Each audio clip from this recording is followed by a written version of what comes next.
Hi, my name is Lindsay Smith, and today I'm going to share with you three books that you can use in your classroom that focus on diverse and multicultural groups. The first book that I have chosen for you is called Looking Out for Sarah.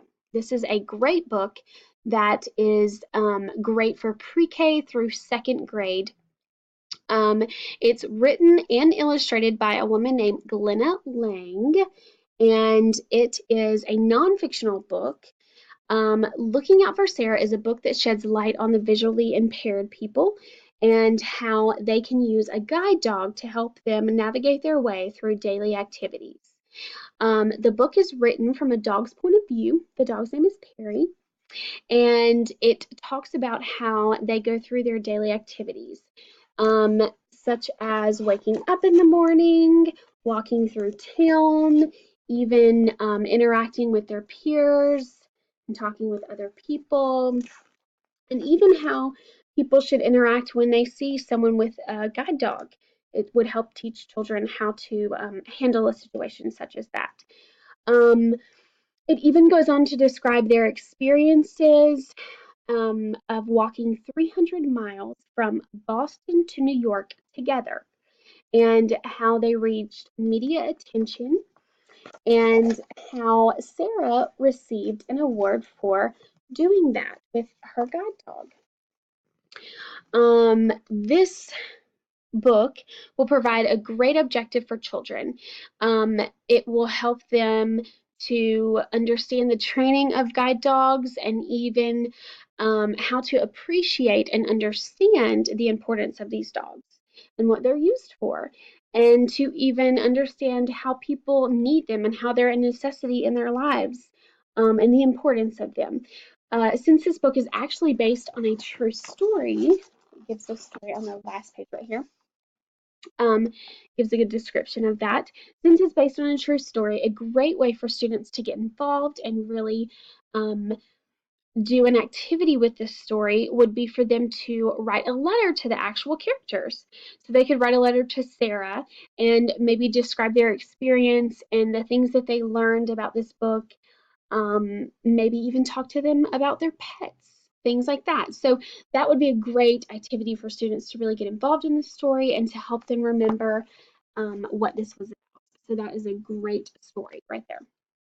The second story I have is called Beautiful. It's a really cute little book. According to Scholastic, it is a book that's good for pre-K through second grade as well. It's a fictional story that is written by Stacy McAnulty. Yeah, I think that's how you pronounce it. It's illustrated by Joanne Lou Vithroff, and Beautiful is a book that introduces the idea that beauty is much more than your appearance. Beauty is on the inside, and it's how you are, and it's how you act. It's a fun and very colorful book with neat illustrations, as you can see. Really cute. Um, Neat illustrations that depict all kinds of different girls. There you go. The story shows that beauty can be found in conquering challenges, showing kindness, and spreading contagious laughter. It also breaks down barriers, showing girls that they can be free to be themselves and to realize that it's okay to be different and not to be like everyone else. A great moral to teach students is that this story says it is okay to be different and to also embrace other people when they're different from you and to realize that we're not all the same. It would also help promote a positive classroom environment, and really, being accepting of others. Um, a great activity for this book would be for your students to draw a self-portrait of themselves and to use words to describe themselves and to write them around their self-portrait. And then once they're finished, they can get with a partner and they can compare and contrast. They can compare the similarities and differences that they have according to their self-portraits of each other. So I think this is a great book that really promotes that. The third book that I have chosen is called The Other Side. This is actually one of my favorite books. I love this book.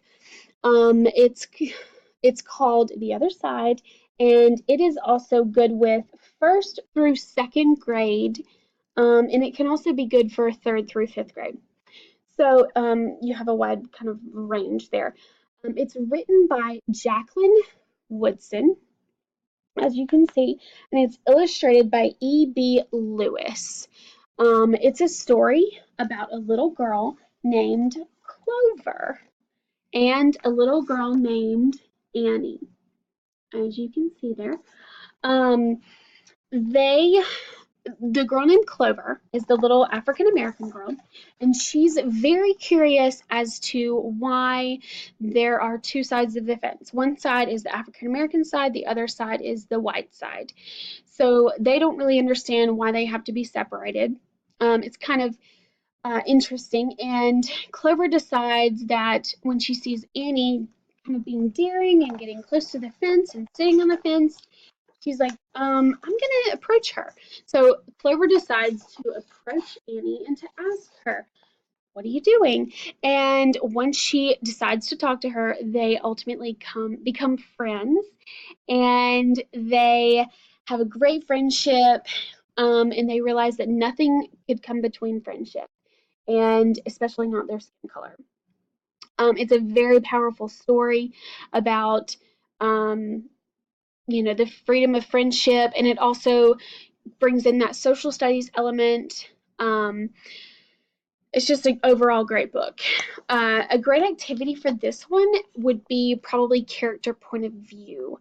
I would group my students into groups of 4 or so and have them either pick Clover or Annie and illustrate the character, and then I would have them write down character point of view, how one of them felt at the beginning of the story, how they felt at the middle of the story, at the end of the story, have them really lay that out and describe those things that the characters were feeling. And then once they were finished, they could present that to the class and talk about um, what they thought the character was feeling. So those are the 3 books that I have chosen. I think they're awesome books, and I really hope that this is helpful. Thank you.